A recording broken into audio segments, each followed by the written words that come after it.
Okay. Oh, wait, I'm a little bit out of the frame. That's okay. Let's see. Nah, okay. There you go. Okay. All right. Hi, everybody. My name is Anna, and this is I'm Art. And thank you for coming on and watching our next episode of Ask a Tech. And I know we started a little bit later than we usually are going to have scheduled, but Art was in training this week, so he had to come back a little bit later. So I don't know if you want to... Yeah, well, yeah, that's one of the things that we do a lot here is always continuous training to make sure that we're on top of all the new technologies and new ways to improve systems. And that's actually where I was on system performance, residential system performance training. It's sponsored by NCI, which is, that's actually put on by NCI, sponsored by the utilities companies. I got done late, hit all that traffic, so anyway, that's why we started late. Yeah, where was your training? Where was it at? It's actually in Los Alamitos. Oh, yeah, so it's a long drive for us, about 70 miles for us, and all that traffic, so it's 2.5 hours driving up, and 2.5 hours driving back, and it's from 8 to 5, so actually I got lucky. I got done a little bit earlier today than I expected, so I got back anyway in time. Yeah. I know, like California traffic. No, gosh. The 91 and all that. Well, we love California anyways. Yeah. Okay, so if you are watching this live, let us know. If you get to catch the replay, let us know too. Share with us where you're watching this from, because we like to know where you are. We can say hi, especially if you're local. We'd like to see how many of you guys are local around here, like if you're in Menifee, Marietta, Temecula, Paris, like Elsinore, all those cities around us. And again, thank you guys for tuning in to watch this episode. So today we're going to be talking about how your system works. And that sounds kind of vague, I guess, we just say it that way. But that was one of the questions that we got from some of you when we put it out there to hear what you guys wanted to know about. So I guess to start, the basics. I don't know. I'm hoping I don't get too technical on it, because I just came back from all this training and it's all this technical stuff. And what we're trying to do is put it in a way that it's easier to understand, and at the same time, you really understand how your system works. It's not as simple as it seems, but it's really not as complicated either. But, yeah. So, I guess you want me to start, sort of, huh? Okay, sorry, I got an itch on my No, well, I know one of the big things that I guess you could just kind of start with is like how does it generally cool down your house? Okay. Well, let's start with air conditioning. Since we're concentrating on air conditioning, what it really does what it's actually doing is taking heat out of your house and dumping it out on the outside. Mm-hmm. And the way it's able to do that is by conducting or through the refrigerant or the Freon, as most people know it. It's passed through some type of coil, so we call it, the indoor coil is called the evaporator coil, and the outdoor coil is called the condenser coil, and the gas passes through the tubing, and as you get it into lower pressure on the inside, see, I am getting a little too technical. That's okay. But anyway, what it actually does is the Freon cools down on the inside coil, air passes through it, and that's the way you get cooling through that, and then the compressor takes that refrigerant to the outside unit, to the condenser, and then it dissipates that heat through the condenser coil, because it actually gets it hotter, and it's able to dissipate that heat to the outside air. And that's basically, without really getting too technical about it, that's basically the way it is. So all the air conditioner does is transfer the heat that's inside your house, transfers it to the outside of the house, using refrigerant, copper tubing, and fins to be able to do that transfer. Okay, so and that's basically why, like, if you go outside by your most people will call the air conditioning unit, which is usually the outside, the one that's outside that everybody knows. Everybody calls it the air conditioning unit. That's really just one half of the air conditioning unit. It's called the condensing unit, and you're, Yeah, and that's why I guess if you go out there and you feel it, it's usually warm, right? Yeah, and on hot days, like this year we got a few days over 110 degrees out here. Yeah. That'll feel downright hot coming out of there because it's not only is it hot outside, but it's also pulling all the heat out of your house and transferring it out to the outside unit. So yeah, it can get pretty hot outside. Yeah. At the very least, it's warm. Yeah. But yeah. Yeah, and that's funny. I like it makes me think about like say like your refrigerator. Mm-hmm.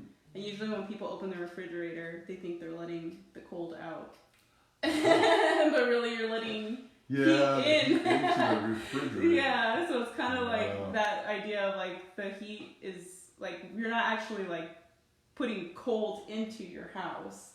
You're taking the heat out of it. Heat. Yeah. Again, I don't want to get too technical, but it's a law of thermodynamics. The heat always travels from oh my gosh, I forgot. From I'm thinking about it. So right now from this classroom. So. The heat travels from higher to lower. Exactly, right? that's what I was saying. It's just like high pressure to low pressure, from hotter to cooler. So that using those principles, it's able to transfer heat that way. So it's not like you were saying. It's not that your refrigerator is making the air cold. It's just that the cold air in the refrigerator is pulling the heat out of the air where you are, and it uses the same kind of concept to cool your house. So it gets a coil cool, and the air that's in your house, it pulls the heat out of the air in your house and transfers it into the outside. Okay, so what about heat then? I mean, since we're in December. Well, there's all kinds of different heating options. The most common is actually a fuel burning furnace, especially out here in Southern California where we are. But there have been some changes lately where the AQMD is asking for furnaces that, in other words, that are low NOx, which means that, to put it in simple ways, they just want furnaces that are not polluting as much. And because of that, I think the way that we're going to be going is into what we call a heat pump system. So it actually uses refrigerant both to cool and to heat. And it uses the same principle, except it reverses the cycle when you need heating. And I mean, the technology now, there's heat pumps that are so energy efficient that really in the long run, it probably costs you less, if not equal, than it would cost you to use a fuel burning or even natural gas burning furnace to heat. Oh. So yeah, there's a lot of good stuff coming up. Yeah. And, I think that's a better option. That's just my personal opinion. Only because some people are concerned about carbon footprint. Since I've lived my whole life here in Southern California, I'm always concerned or really like the fact that over the past 20, 30 years, air pollution has cleaned up so much. Yeah. So anything that contributes or helps to keep that air clean and not pollute anymore, I'm all for it. So, yeah, fuel burning, that's a huge contributor. So heat pump, I think, is a better solution. Yeah. We have a heat pump for the office too. Yeah, yes, we do. That's what we do. And we're in the process of changing some in our house too. Because I think that's the way to go. Hope you got some people, I don't know, asking questions. We have Robert Aguirre's back Robert. with us. The next episode, and it's called Where are you at, Robert? Do you know where he's at? Robert Aguirre is the son of a really, really good friend of mine who happens to be a big contractor out in the beautiful state of Virginia. So they're in Yorktown, Virginia. Oh, so yeah. AC Masters out there. Very cold. So, yeah. I don't know how cold it is right now, but I know it gets pretty cold and it gets hot and humid in the summer. So he's got plenty of business up there. Yeah. Pretty darn busy. During this time of year, I can imagine out there. It gets pretty cold. It's been getting pretty cold out here too, though. It's been around the 30s. It's been really cold. We're out in case you don't know, we're out in the Menifee area, which is the Temecula Valley. And the past couple of nights, it's dropped down to the 30s, mid to low 30s, which is it's pretty cold for us. And we're probably going to have a couple of nights where it'll drop into the high 20s. It's done it, yeah. It's done it before, which is pretty cool. Yeah. Yeah. 25 degrees at night. Yeah. That's where I'm grateful to be in California. Yeah. And Sorry, Robert. and we have Priscilla watching. Hi, Priscilla. Hi, Priscilla. Okay, so you basically talk about the equipment side of how a system works. And I guess a lot of times when we say system, at least for me, I generally will think about that. Like there's the condenser, there's the coil, or there's the heat pump and the air handler, or the furnace, all those things. But your system's more than just the equipment, right? Yeah. The rest of it has everything to do with how the air is distributed, which would be your ductwork, and probably, which is really funny. I've been in the industry for 41 years, and I'm surprised that some people are barely learning as to how important ductwork is. It's a distribution system of your system. It's the only way you're going to get air. That's the only way you're going to feel comfortable. That's the only way to transfer that heat or into your home or transfer that heat out of your home. So ductwork is a huge part of the system. Yeah. Kind of lost my track. I'm still thinking air balancing and all this. I'm sorry. I just kind of ran in here, so I should have wrote something down. I can concentrate a little bit more. It's okay. Yeah, no, but it's true because ductwork like that, especially since ductwork is usually going to be in your attic, or if it's a mobile home, it's going to be under your floors, so you really don't see it. Exactly. so you're really not thinking about it. Yeah. Out of sight, out of mind. But we found that on a lot of systems, and most of the systems that we run into or that we replace, a huge part of the problem is incorrect duct systems, whether it be they're not installed properly, there's a lot of kinks in it, so it doesn't allow airflow to go through it as well as it should be, or improper sizing. But that's the biggest thing that we're running into is that most homes, because a lot of people don't do what we call a heat calculation.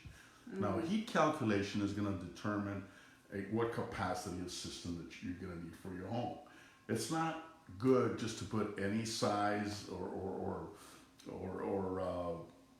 put in, or when you replace it, to replace it the same size that was there, because you don't know if the system that was installed in there before is correctly sized and installed. So a heat calculation is huge. Mm-hmm. And I think a big thing, I guess, to touch on that I know I picked up working in here, is that square footage does not tell you how what size unit you need. I know that's like a big thing. People might even Google my house is so many square feet, and what size should I need, or even have been told that by contractors that come out and give them an estimate and be like, oh, what's the size of your house? You'll need this. This is your estimate over the phone.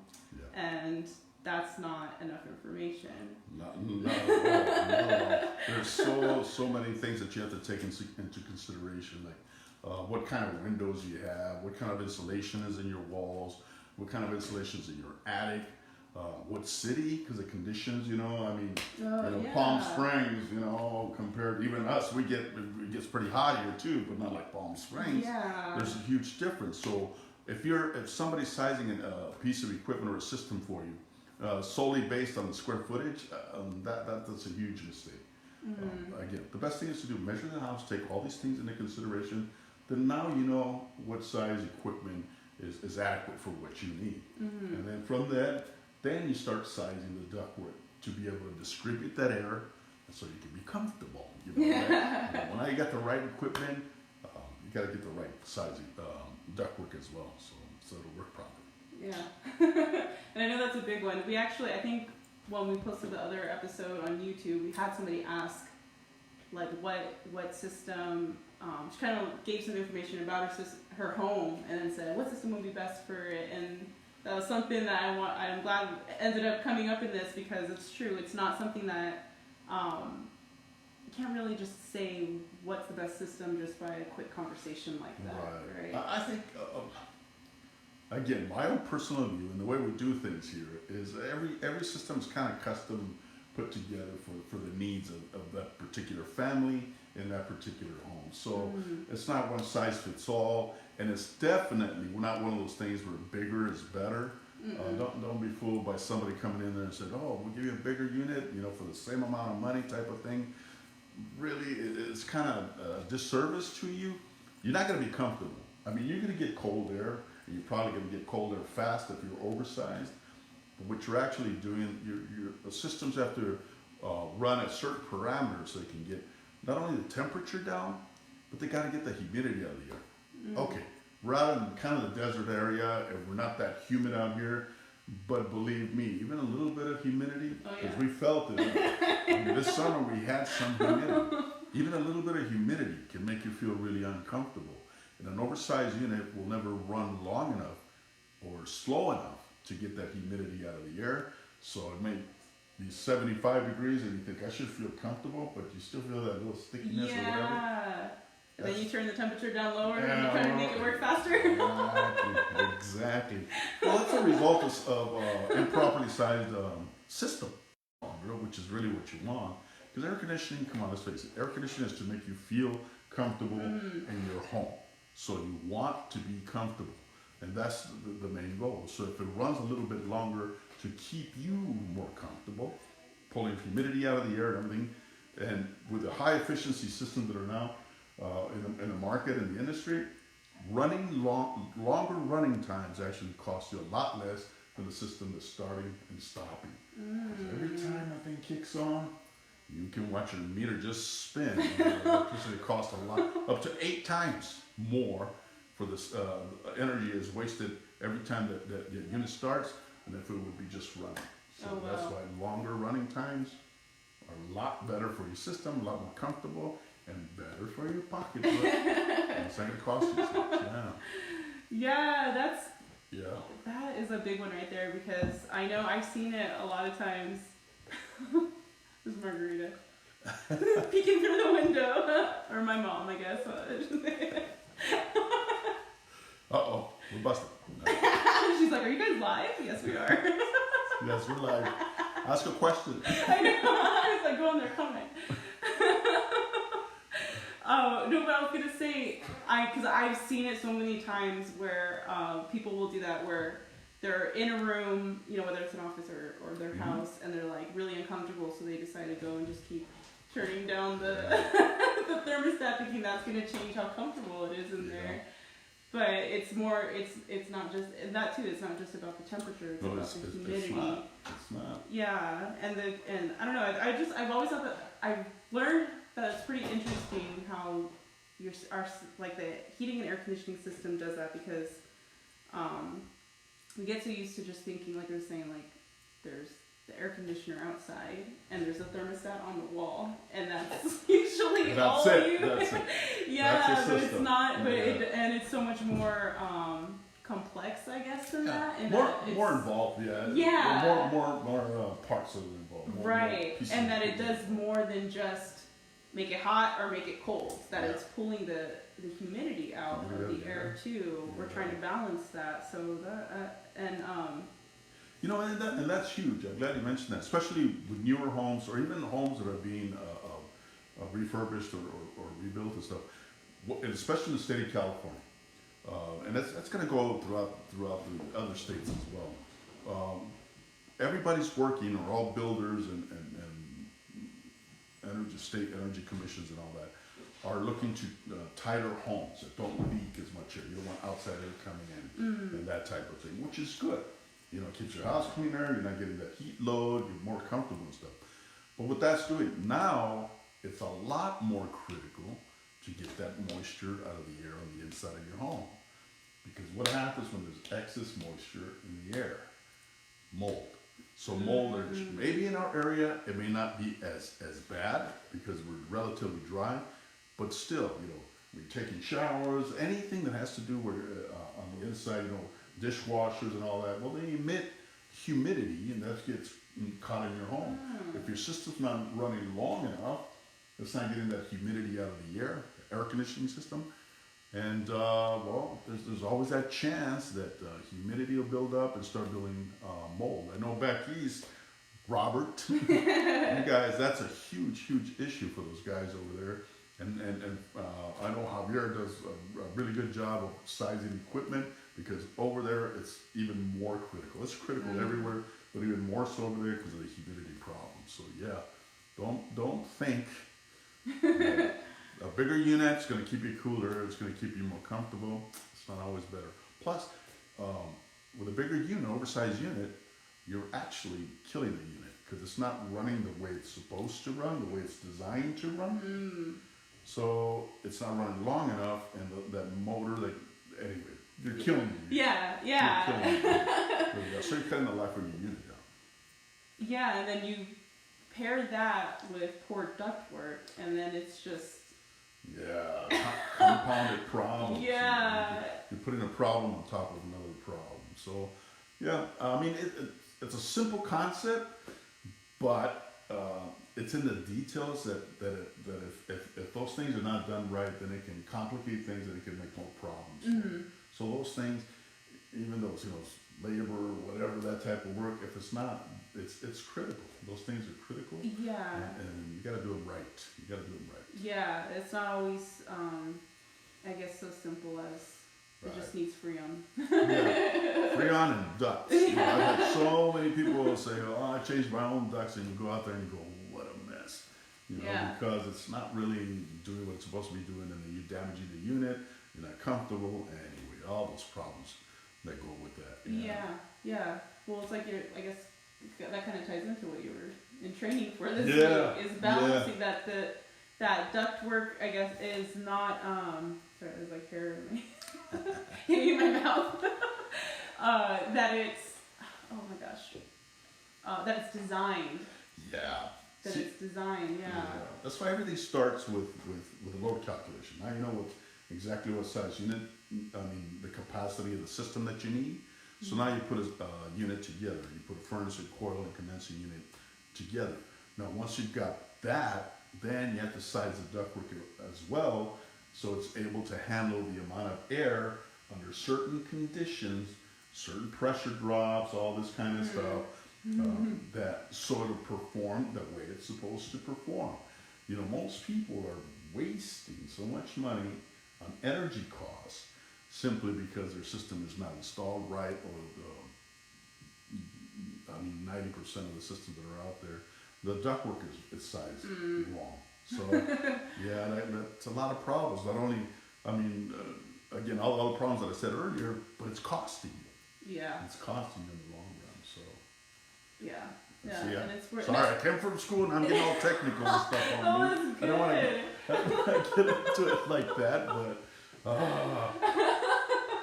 No, it's good because I think it's showing that how, I guess with this, it's not always what it seems to be. That there is a lot more involved in, like we were saying, designing a system that fits your home, like the actual building, while also your needs as a family, and with the whole where you're actually living, that it's a lot of factors to consider in putting that together. So it's something, and it's an investment when people have to get a new system, but because it's something that, like we're saying, it's like to keep you comfortable in your home. Exactly. But plus, go to your utilities website, and they'll tell you what you really should be looking for when you're looking to either upgrade or replace your heating and air conditioning unit. All of them will tell you the same thing. Always use a contractor that's going to do a load calculation and that type of thing, that maybe understands what quality installation good practices are, which means sizing the ductwork, installing the ductwork properly where airflow is good. So again, there's all those things available out there for you, and use them. Don't take our word for it. Yeah, I know, a lot of times when people get estimates for either upgrades or installation of equipment, you get 4 or 5 different companies or whatever, and they all have their own style of what they want to present to you. So it gets a little bit confusing, but and everybody's going to tell you that they're the best. They have the best equipment. They have the best installation practices. But look at a neutral, or what would you call, a third-party type of entity like the utilities companies. I mean, they don't make any money, recommending specific contractors or anything, but they will tell you what to look for in a contractor, or and what they need to do, what they should be doing in order for your system, for you to be happy with the system is going to do what it's supposed to do. Yes, and I think that's the key with all of that, is that it's not just to put you through hoops and complicate things and add on costs like pulling permits and all of that, but it's like there's a reason why there's the standards that are in place, and fundamentally it's to make sure that you're getting the best that you could possibly get out of your system, and that those things like all the stuff that you're talking about are all put in place to make sure that you're still getting that, like to basically hold contractors like us accountable to do what we're saying we're going out there and doing. Yeah, and a lot of people complain about the regulations, especially here in the state of California, but I had a person tell me one time, says, you know why you guys have regulations? Because we didn't do it ourselves as an industry, because those good practices have always been there. But unfortunately, like the housing boom and all that, got people so busy that people started cutting corners, and then even the people that were being trained, they would just go out there and put it in. There's no such thing.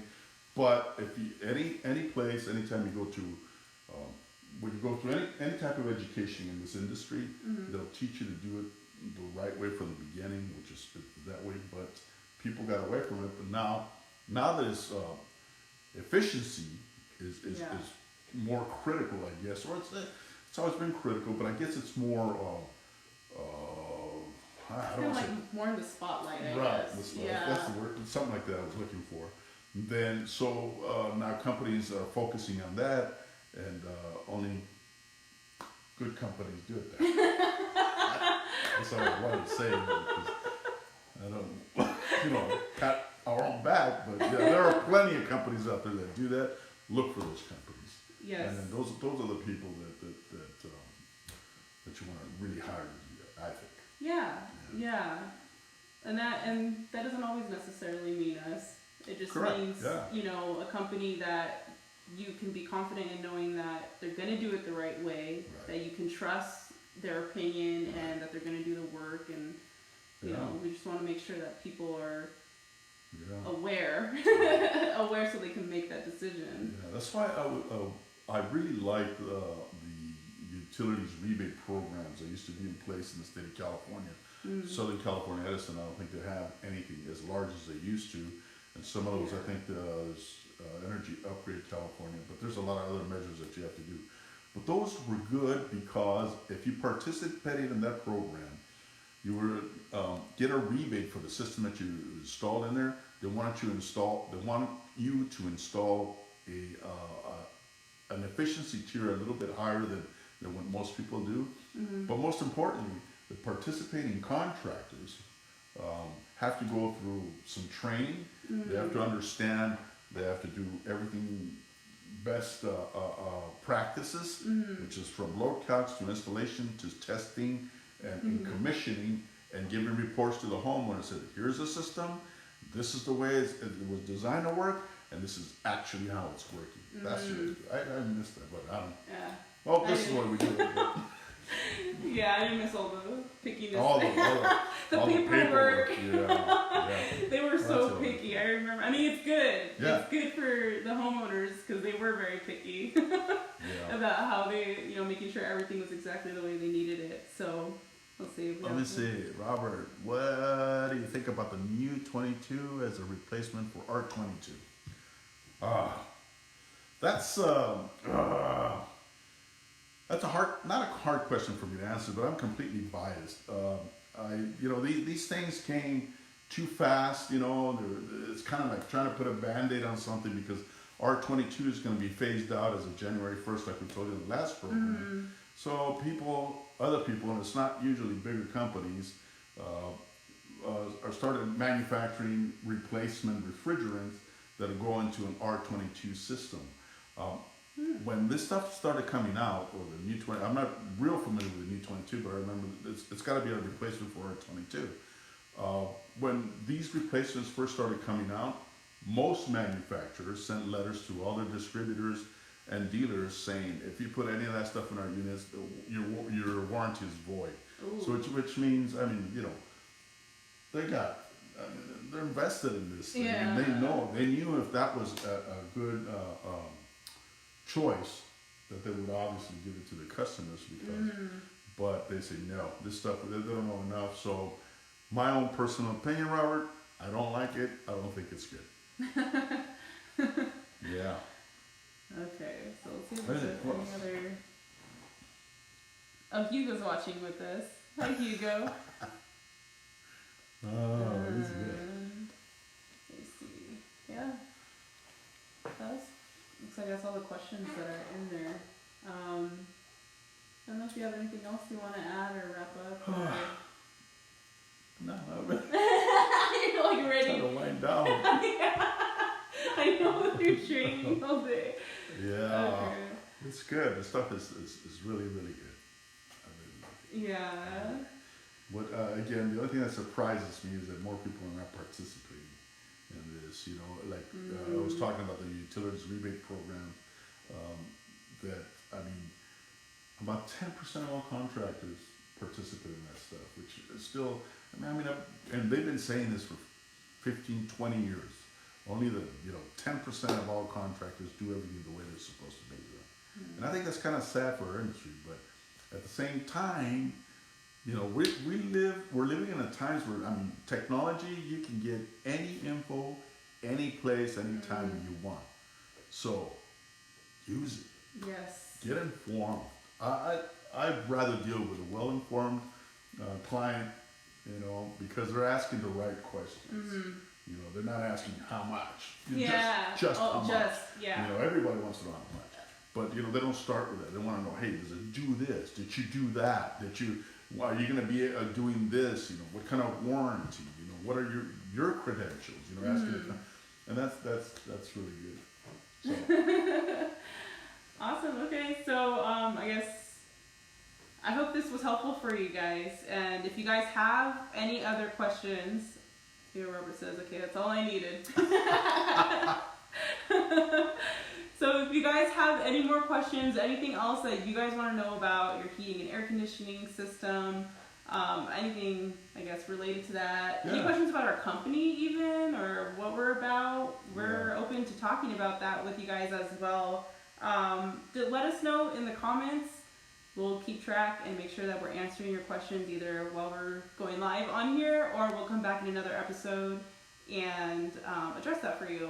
So I hope you guys all have a good night, and we will see you guys next Thursday. Yeah. Right? And this will be posted on our page, so if you, well, I guess you'll see. You can watch the replay. At this point, you're probably already watching it. So. All right, so good night, you guys. All right. See you next time. Bye.